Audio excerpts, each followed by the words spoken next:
en 2 oportunidades. Como se lo había comentado, regresé al internado médico y probablemente esta sea la última ponencia que dé, porque ya estaba pactada antes de que incluso sepa que ya iba a regresar. Y el internado médico, pues, como sabrán, si es que ya están ahí o algunos que lo van a saber más adelante, es muy absorbente, realmente muy absorbente. Entonces, vamos a hablar de cómo leer un estudio de casos y controles. Y si es que tienen alguna pregunta en el camino, la pueden ir haciendo para que no se pierda. Pueden escribir en el chat y yo las voy a leer en el momento que los voy a leer y los voy a responder conforme crea conveniente.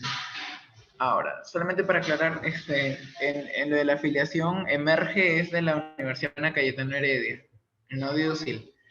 Y bueno, cuando nosotros empezamos a hablar de lectura crítica como tal, tenemos que primero reconocer la importancia de lo que es discernir entre lectura crítica y no, y tenemos que aprender el por qué, o seguramente ya lo han tenido en una clase anterior, pero el por qué están acá en un curso de lectura crítica.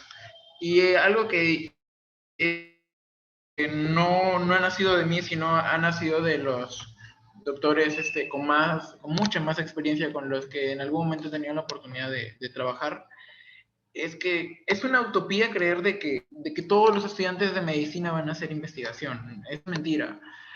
Quizás sería genial si se pudiese hacer y que todo el mundo pueda dar evidencia en Perú y que Perú cambie muchas de las cosas en investigación, pero hay algo que es imprescindible y que seguramente la mayoría sí vas a hacer, es un médico clínico, un médico que va a trabajar en el hospital y que va a atender pacientes.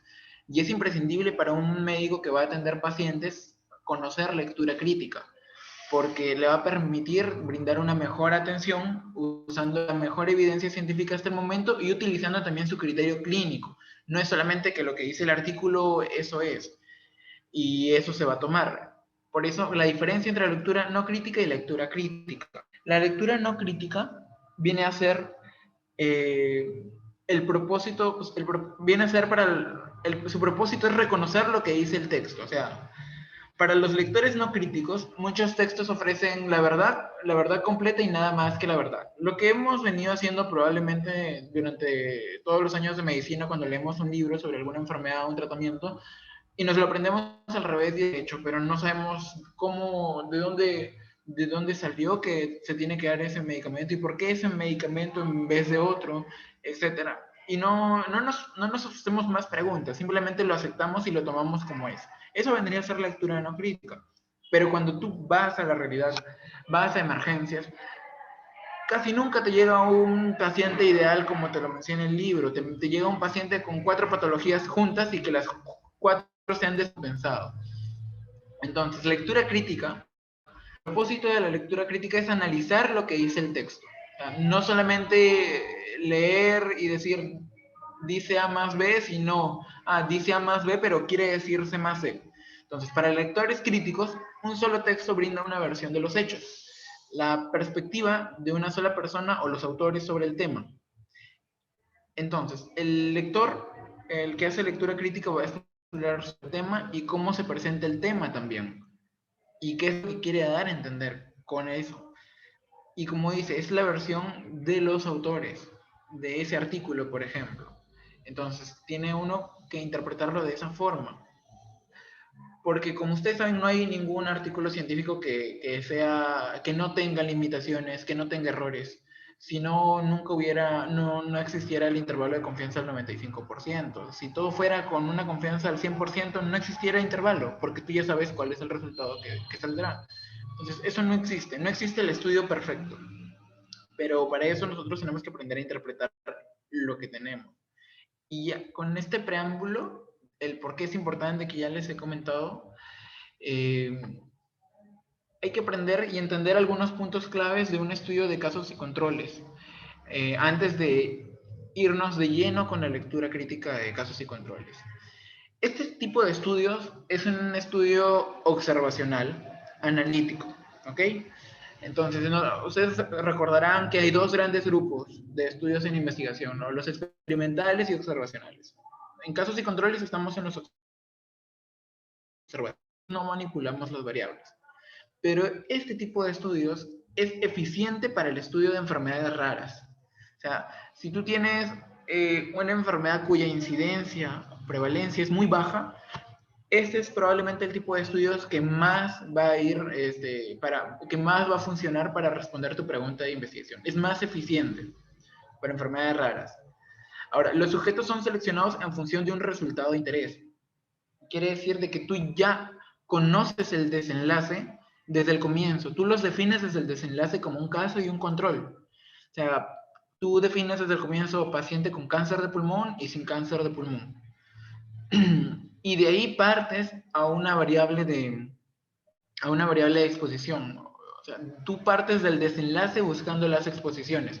Entonces, los sujetos son seleccionados en función al resultado de interés, que puede ser una enfermedad, puede ser mortalidad, puede ser algún otro desenlace. Ahora, los términos casos y control, hay que tener cuidado con ellos porque son omnipresentes en la investigación clínica. ¿Qué quiere decir? De que ustedes cuando tengan un estudio como tal en general, así no sea un estudio de casos y controles, a veces nos vamos a siempre mencionar y decir, ah, mira, en este estudio tales eran los casos y tales eran los controles, cuando no es un estudio de casos y controles. Les va a pasar que tienen un estudio analítico, transversal analítico, donde, donde comparas dos grupos, por ejemplo, un grupo con disfunción sexual, lo subdivides entre si son premenopáusicas, perimenopáusicas, posmenopáusicas, y, y en base a eso tú estás comparando, ¿no? Comparando cada uno de estos grupos y uno puede caer en el error de decir, estos son mis casos y el caso mis controles, y cuando ustedes planteen una idea de investigación o lean un estudio, es un estudio analítico transversal, pero no es un estudio de casos y controles. ¿Por qué? Porque en un estudio de casos y controles, primero que todo, se debe definir muy bien quién es un caso y quién es un control, y desde el comienzo te vas a dar cuenta que la incidencia, prevalencia ya está predefinida. Por eso que estos estudios no te miden incidencia ni prevalencia. O sea, si te viene en tu pregunta para el enano, a uno de estos estudios no permite evaluar incidencia, uno de estos estudios no te permite evaluar prevalencia, pues es el estudio de casos y controles. ¿Por qué? Porque desde el comienzo tú estás definiendo un control para cada caso, por ejemplo, uno a uno. Entonces, en los casos y controles pueden haber en relación de uno a uno, o sea, un caso para cada control, o pueden tener en relación de dos controles para cada caso, tres controles para cada caso, etcétera. Pero como tú ya lo tienes desde el comienzo, acá, si fuera uno a uno, ¿cuál sería tu incidencia o prevalencia de la enfermedad? Sería 50%, porque ya lo definiste desde el comienzo. Disculpen que mis números estén así, pero estoy usando un mouse. Ya, no es táctil mi pantalla. Y bueno, entonces, o sea, ya estarías predefiniendo la prevalencia de la enfermedad.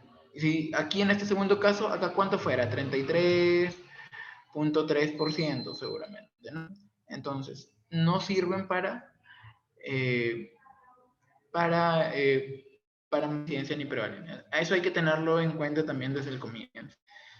El método de selección de los controles es crucial para interpretar los resultados comunicados.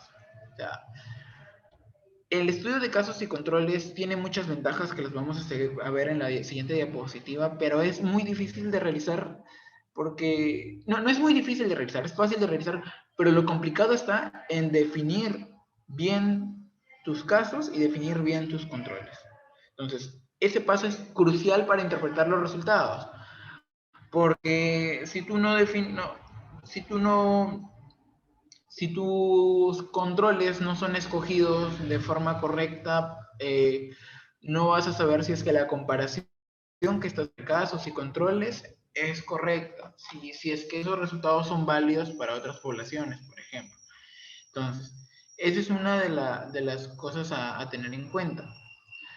Luego, siempre deben considerarse los posibles impactos del sesgo de selección.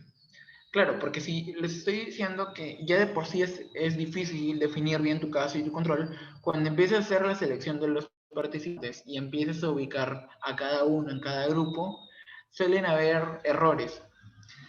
A veces no definimos bien el caso y consideramos como casos a personas que que no corresponderían y eso nos va a sesgar los resultados, por ejemplo.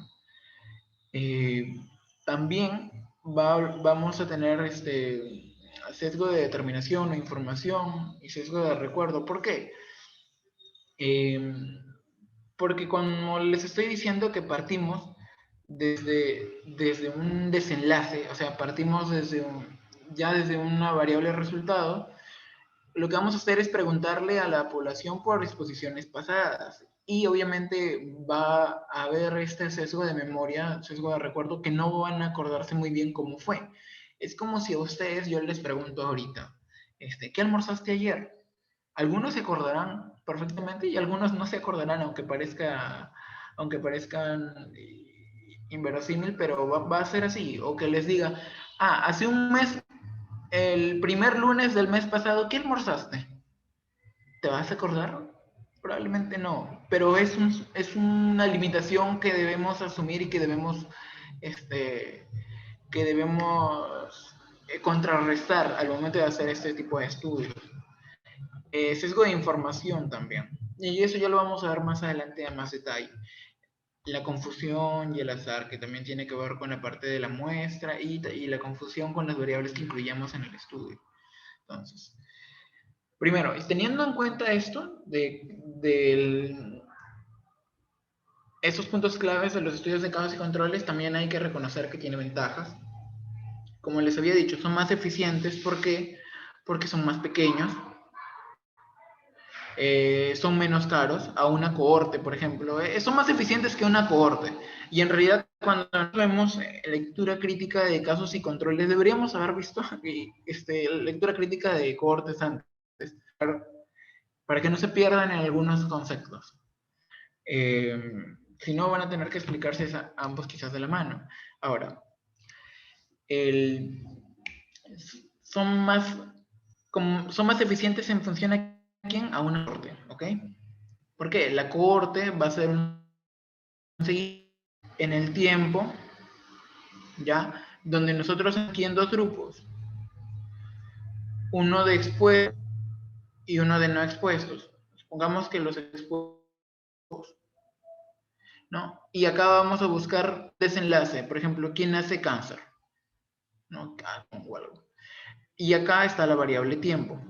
Y hacemos todo un seguimiento. ¿Ya? Entonces, eso que pueden ser un año, 2 años, 3 años, 5 años, cortes ahí de todo este tiempo que va a requerir recursos humanos, recursos económicos, como tal, de por sí, de parte de los investigadores. O sea, va a ser va a ser más difícil llevarlo a cabo. En cambio, cuando tú haces un estudio de casos y controles, tú partes de aquí y buscas las exposiciones, pero no haces un seguimiento. Disculpen. Este, no haces un seguimiento como tal, sino que lo que vas a hacer es preguntarles, estando aquí, estando en el, en el desenlace, tú preguntas a qué estuvieron expuestos. Entonces, ya no vas a esperar toda esta cantidad de tiempo en esperar de que suceda el desenlace, sino que ya habiendo sucedido el desenlace, tú les preguntas, en todo este tiempo, ¿a qué estuviste expuesto? O tú ya tienes una variable de exposición en tu mente en realidad. Y les empiezo a preguntar, pero esto nos lleva al sesgo de memoria que les comenté. Ahora, pero ¿por qué entonces escoger un casos y controles y no una cohorte o una cohorte en vez de un casos y controles? Va a depender de lo que les dije al comienzo, la incidencia de la enfermedad. Supongamos, tú tienes 1000 pacientes, ¿ya? y tienes una enfermedad cuya incidencia es del 0,1%. 0,1%. Entonces, si la incidencia sería de 0,1% y tú tienes 1000, más o menos la cantidad que vas a tener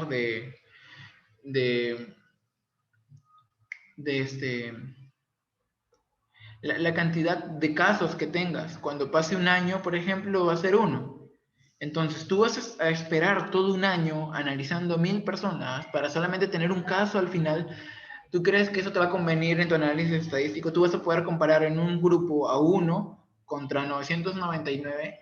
Pues no lo vas a poder hacer, no van a ser comparables ambos grupos. Entonces, cuando tenemos esa situación, partimos de un casos y controles. ¿Por qué? Porque juntamos a todos los casos o quizás a una muestra representativa de esos casos y les buscamos un control. Eso es más fácil. Entonces, para ese tipo de estudios son más eficientes, son más pequeños, como se los he comentado, no vas a gastar tanto recurso en seguimiento, mediciones cada 3 meses, 6 meses, etc. Más rápidos de conducir y fáciles de analizar. Bueno, esto lo pongo entre comillas porque ya dependerá del estadístico, ¿no? Pero en general sí son más fáciles de analizar. Ahora, una vez que ya nos ponemos en contexto, tenemos que también tener en cuenta que si bien tiene ventajas, una de las dificultades está en la definición del caso y la obtención de los controles de la misma población, acuérdense.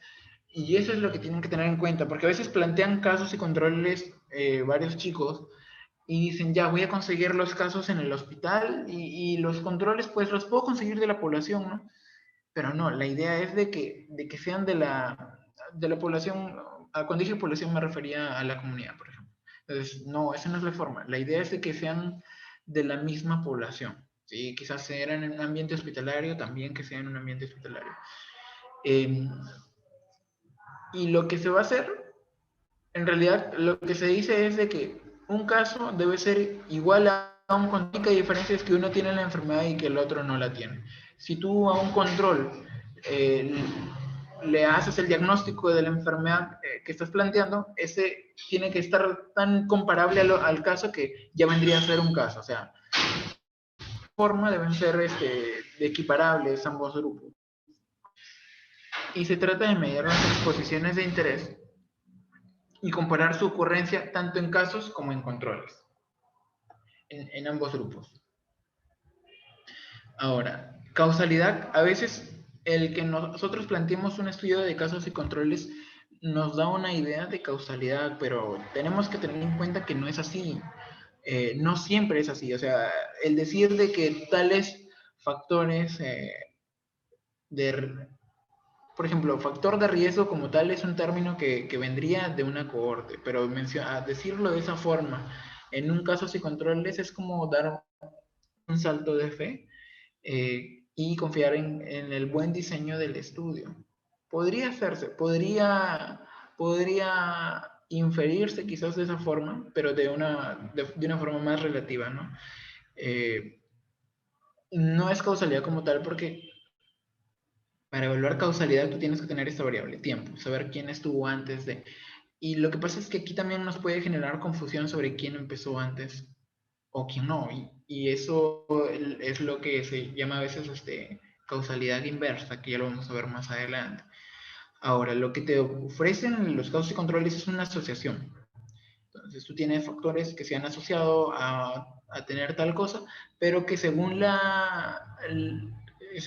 que también haya sido planteado el estudio, podrías decir que sí, tal factores podría haber causado el desenlace, ¿no?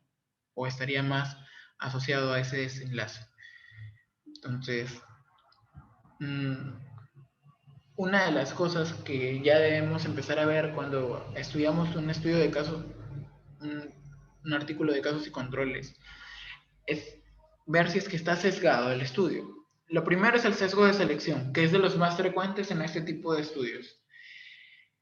Y acá copié este párrafo de forma literal de este artículo, Y dice, el objetivo al seleccionar la población de estudio es que los casos sean todos o una muestra aleatoria de los casos disponibles, y que los controles representen una muestra aleatoria de todos aquellos que no tienen la enfermedad, pero que serían casos si la tuvieran. Es lo que les estaba mencionando. Entonces,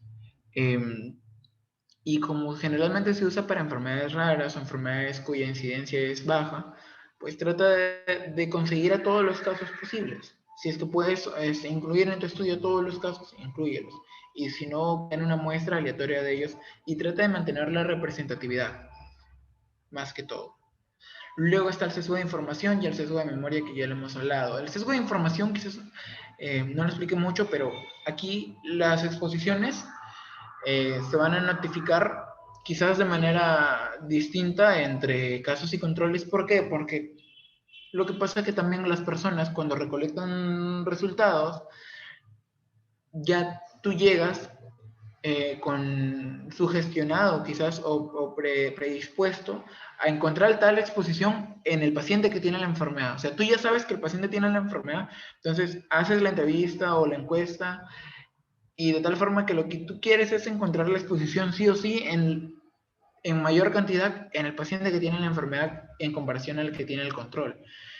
Y quizás ahí puedas generar un sesgo de información y también sesgo en la misma recolección de datos.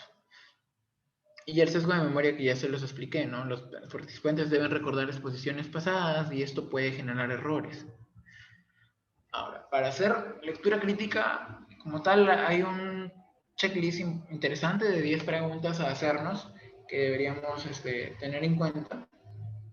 La primera es, ¿cómo fueron seleccionados los casos para el estudio? Aquí nosotros debemos identificar si es que, obviamente, en el artículo, en la sección de metodología, cómo se definen a los casos. Debe estar bien definido y tú debes identificar fácilmente quién es un caso.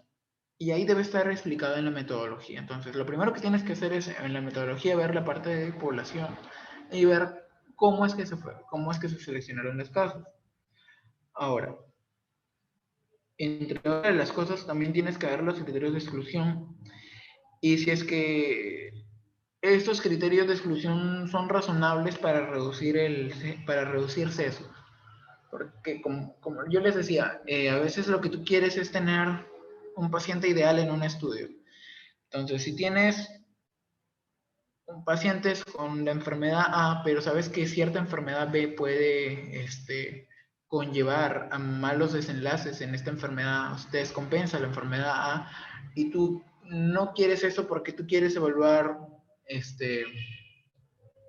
la exposición a algún tratamiento o algo solamente en esa enfermedad, lo ideal a veces, dependiendo de qué tanto sea el efecto de la otra característica, a veces es mejor excluirlos. Entonces hay que ver en los criterios de exclusión quiénes son esas personas excluidas y chequear si es que realmente es razonable que los excluyan. Porque a veces excluyen pacientes, pero el criterio con el que los excluyen quizás a veces no es muy válido. Entonces también hay que chequear eso. Otra de las preguntas a hacerse es, ¿desde qué población fueron elegidos los controles?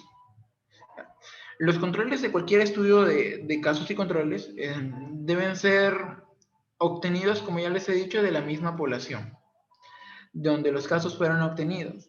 O sea, lo que quiere decir es que si el control desarrollara la enfermedad de interés, este ya podría ser considerado un caso. ¿Ok? Ahora, hay que ver también cómo fueron definidos, identificados e incluidos los controles, y eso también debe estar en la metodología, y deberían tener las mismas características ambos, al momento de ser elegidos. Ahora, luego tenemos que ver si es que existe algún potencial control. Uno de las personas que están en el grupo control, excluidos, y ¿por qué? ¿Por qué se excluiría a alguno de los que están en el grupo control? Entonces, también hay que chequear los criterios de exclusión para los controles y ver cuál es la razón. porque puede pasar, y eso ha pasado en algunos artículos donde no sé, y esto quizás un poco más en ensayos clínicos, pero traten de extrapolar la idea para los casos y controles. Tienes en el grupo, no sé, de casos a los pacientes eh, con mejor pronóstico y en los controles con peor pronóstico. Entonces, al tú evaluar mejoría, obviamente el primer grupo tendría mucho mejor mejoría que el siguiente, pero ya hay un sesgo predefinido. ¿Y es porque quizás en el primer grupo excluyeron a todos los que tenían enfermedad moderada grave y en los controles no lo hicieron? Entonces, hay que chequear también esas cositas. Entonces, en realidad, los criterios de exclusión para los controles deberían ser los mismos que son para los casos. Luego, también tenemos que ver cómo se comparan los casos y controles el uno al otro. Como les decía, cuando ustedes tienen un estudio de casos y controles, hay una primera tabla que van a ver en los artículos, ¿no? Que es la típica tabla de características sociodemográficas. Entonces, lo ideal es de que cuando tú compares el caso con el control, sean equiparables, que la media de edad sea quizás la misma, que el porcentaje de personas masculinas o femeninas en ambos grupos sea la misma, etc. Entonces, deberían ser equiparables ambos grupos. Y eso debe estar reportado. Ahora, hay situaciones en las que no sucede eso. Porque también cuando estás en un estudio de casos y controles, hay estos estudios que son controles pareados y controles no pareados. Controles pareados cuando tú buscas, teniendo un caso, tú buscas un control y buscas que tenga las mismas características. Por ejemplo, yo recordaba un estudio donde teníamos, por ejemplo, un niño de 3 años, con 3 meses, etcétera, que medía tanto, pesaba tanto, vivía en tal lugar, con tales características, y que había realizado influenza, por ejemplo, y nosotros buscábamos un control en ese mismo caserío, porque era un caserío, y buscábamos un niñito que tenga la misma edad o una edad similar, y como viven en el mismo caserío, probablemente las mismas características, el mismo peso. Entonces, de esa forma ya nos estábamos asegurando quizás de tener grupos comparables. Pero están los grupos que son, o los estudios que son no pareados, donde pues todos los que son casos, todos los que tienen la enfermedad los tienes como casos y luego buscas de esa misma población los que no tienen la enfermedad y los tienes como controles, pero no hiciste esta búsqueda de uno a uno que tengan las mismas características. Y eso hay que tenerlo en cuenta para también interpretar los resultados. Entonces, a veces cuando son diferentes, nos debemos preguntar cómo afecta esto al estudio. Y si los controles son muy diferentes a los casos, por cierto, características, una media de edad de 10 años mayor, por ejemplo, o un riesgo de exposición, el riesgo de exposición podría ser diferente a estas características. O sea, supongamos, estás evaluando la respuesta a un tratamiento y tienes un grupo que tiene de media, que todos los casos tenían la media, o todos los casos tenían media de edad 50 años y los controles tenían media de edad 40 años. Probablemente la enfermedad no se manifieste de la misma forma en ambos grupos, o la exposición a la que hayan estado ambos grupos también sea distinta. Entonces, también hay que tener en cuenta eso. Otra de las cosas a tener en cuenta es si es que los casos, lo contrario, si es que los casos y los controles son muy similares, ¿cómo fue manejado eso? Uh, También si es que eso afecta al análisis o afecta la interpretación del estudio. Si los casos son muy similares, por ejemplo, en términos de su edad nuevamente, estos pueden ser manejados a través de estas características llamadas matching o pareados, como les había dicho. Y esta técnica es usada para asegurar que los casos y los controles sean similares, lo que ya les había dicho. Para algunas variables de importancia, a veces es muy importante la edad. Supongamos que estás haciendo un estudio en pediatría, ahí realmente es muy importante, como les comenté el ejemplo de los niños, ahí probablemente hacer casos y controles pareados o buscar un estudio que sea también pareado. Luego la siguiente pregunta es, ¿Cuál es la exposición o exposiciones y cómo fueron medidas? Si bien saben, nosotros partimos de enfermos, no enfermos, pero buscamos exposiciones. Y nosotros ya partimos con una exposición en mente. ¿Ok? Entonces, como ya partimos con una exposición, por ejemplo, cáncer de pulmón, tenemos cáncer de pulmón y pacientes sin cáncer de pulmón, pero ya estamos con la exposición en mente de consumo de tabaco. ¿Cómo fue medido el consumo de tabaco? ¿Fue medido de igual forma en ambos grupos? Es importante. Y a veces no se hace así, ustedes tienen que estar leyendo la metodología. La exposición debe medirse de igual forma en los casos y en los controles.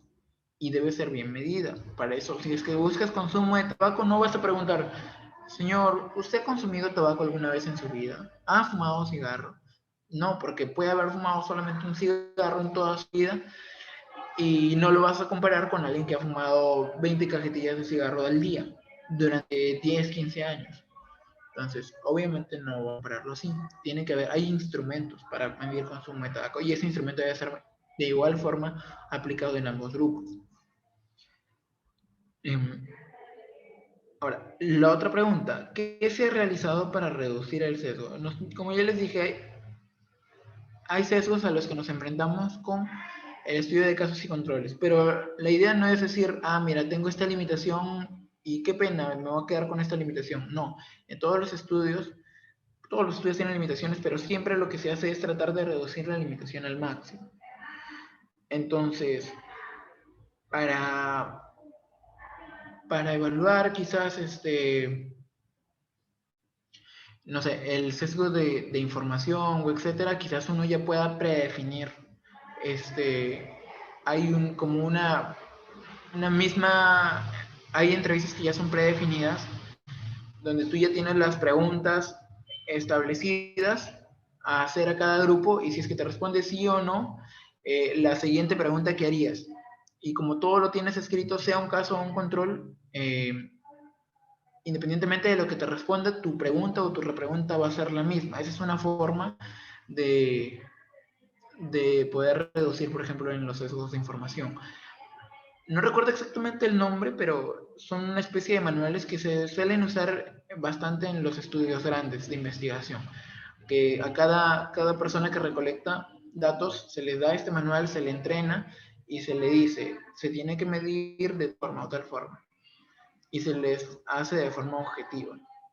Entonces, es importante, por ejemplo, esta parte de entrenamiento antes de hacer la recolección de datos. Es una de las formas en las que uno podría reducir estos sesgos. Y debe, si es que se le dice, tiene que estar ahí escrito en el artículo. Luego, podríamos preguntar, ¿qué se ha hecho para minimizar el problema de la causalidad inversa? Es lo que les había dicho, ¿no? El problema de la causalidad inversa es que nosotros partimos de una enfermedad, por ejemplo, cáncer de, de pulmón nuevamente, sigamos con cáncer de pulmón. Entonces, hemos empezado a buscar exposiciones y hemos encontrado que quizás en los últimos años hay muchas infecciones bacterianas sobreagregadas justamente en el grupo de los casos. Nosotros no vamos a decir que fueron estas infecciones bacterianas las que nos causaron el cáncer, las que causaron el cáncer de pulmón. Ya, tenemos que tener cuidado ahí, saber interpretar los resultados. Por eso, tratar de minimizar este hecho de causalidad inversa. Porque probablemente sabemos nosotros que el cáncer es inmunosupresor y probablemente no tenía el diagnóstico ahí, pero como ya tenía, quizás ya tenía la enfermedad, el tener la enfermedad lo predispuso, lo hizo predispuesto a tener infecciones bacterianas sobreagregadas. Entonces aquí debemos tener en cuenta eso y no caer en problemas de causalidad inversa. Entonces, por ejemplo, la causalidad inversa como tal o reversa ocurre cuando una asociación es encontrada entre la exposición y el resultado. ¿Ya? Ahí hay que tener cuidado. Luego, otra de las preguntas que nos debemos hacer es, ¿fue la información sobre posibles confusores recolectadas y cómo. Nosotros tenemos que, quizás alguna vez lo han escuchado, quizás no, lo que es un DAG, y si no lo han escuchado, los invito a leer sobre ellos, estudiarlo. Un DAG, que sería lo ideal a veces tratar de hacer antes de, como forma académica antes de empezar un proyecto. Un DAG. Con un DAG nosotros evaluamos en nuestra variable de desenlace qué variables podrían aumentar mi variable de desenlace, aparte de la variable que yo estoy evaluando. O sea, si yo estoy evaluando consumo de tabaco, ¿ya? A cáncer de pulmón, ¿ya? Yo tengo que ver qué otras variables X me producen cáncer de pulmón. Y ver que quizás este tabaco pueda producir una enfermedad X o pueda producir una característica X y que esta característica X también me produzca cáncer de pulmón. U otro, que una variable Y me aumenta el consumo de tabaco e indirectamente también me está aumentando cáncer de pulmón. Entonces aquí van a encontrar dos tipos de variables. Variables confusoras y modificadoras de efecto. ¿Cuáles ustedes incluyen en el análisis estadístico? Las confusoras, ¿ok? Pero deben saber reconocerlas. Deben saber reconocer una variable confusora, para eso deben repasar lo que es un DAG. Y todas las variables confusoras que ustedes encuentran, lo ideal sería que las midan, que las incluyan en su ficha de recolección de datos, etc. Entonces, cuando ustedes lean un artículo y si están viendo cáncer de pulmón, tienes que saber qué otras cosas podrían aumentar la prevalencia de cáncer de pulmón y quizás medirlo también para reducir el efecto al momento del análisis estadístico. Entonces, cuando tú haces un análisis estadístico, haces un análisis multivariado y tienes en cuenta todas las variables confusoras. Y lo que hace el programa es quitarle todo el efecto de la variable confusora para al final quedarte solamente con la relación que buscas, tabaco y cáncer. Pero si tú no haces eso, nunca vas a saber realmente si es que el efecto que tú notaste del tabaco en el cáncer realmente era del tabaco y no era de otras variables que no mediste. Y eso es una limitación. Entonces tienes que chequear eso y eso debe estar también reportado en la parte de análisis estadístico, en la parte de metodología. Y tú también tienes que ver la parte de metodología qué variables incluyen y como tú estás leyendo y sabes sobre el tema o al menos te quieres informar sobre el tema, obviamente has hecho toda tu investigación previa y sabes más o menos qué variables deberían haber incluido, ¿no? Eso deben preguntarse y es importante al evaluar un estudio de casos y controles. ¿Fue la información sobre posibles confusores recolectadas y cómo? Luego, ¿cómo se determinó el tamaño de la muestra? ¿Y fue el estudio lo suficientemente grande para responder a la pregunta? Es importante eso. El tamaño de la muestra debería ser calculado con un programa estadístico. Y debería el estudio tratar de completar esa cantidad mínima necesaria. Y también cómo se selecciona esto, ¿se hace por azar o no? O tú teniendo una serie cantidad de casos, tú seleccionas entre los 100 casos que tienes, no sé, 80 al azar que te salieron en la muestra, para ser representativo a esos 100 casos. Es un ejemplo nada más. Y en los controles haces lo mismo. Entonces, todo eso debe estar escrito ahí y hay que tenerlo en cuenta. Si es que se hizo de esa forma o no se hizo, para saber si es que fue representativo o no. ¿Qué pasa? A veces algunos artículos no reportan el tamaño de la muestra o cómo fue calculado. Y ahí también es preguntarte, ¿por qué no lo reporta? O sea, en lectura crítica no solamente debes ver lo que se ha reportado, sino lo que no se reporta. ¿Y por qué no se reporta? Quizás el autor no quiera que sepamos algo. Es probable. Entonces, tú teniendo la cantidad de personas a las que ellos han entrevistado, tú sabes la prevalencia de la exposición que tuvieron, etcétera, tú puedes calcular la potencia del estudio, si quieres. Y con eso sabes, con esa muestra que tú obtienes, ves si es que tiene ese artículo, ese estudio buena potencia o no. Porque si no tiene buena potencia, probablemente no puedas creer mucho en sus resultados, ¿ya? Y hay muchas personas que a veces ocultan esos datos y uno tiene que buscarlos. Obviamente en los resultados siempre te va a decir, no, se entrevistó a tantas personas y bla, bla. Entonces tú con esos datos y tomando la proporción de tu desenlace, tú puedes ir a cualquier programa estadístico y calcular la muestra y calcular la potencia de la muestra. Calcular la potencia de la muestra, que diga. Y ahí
Chicos, esperen un momento que el ponente está teniendo algunos inconvenientes técnicos. No tarda en regresar.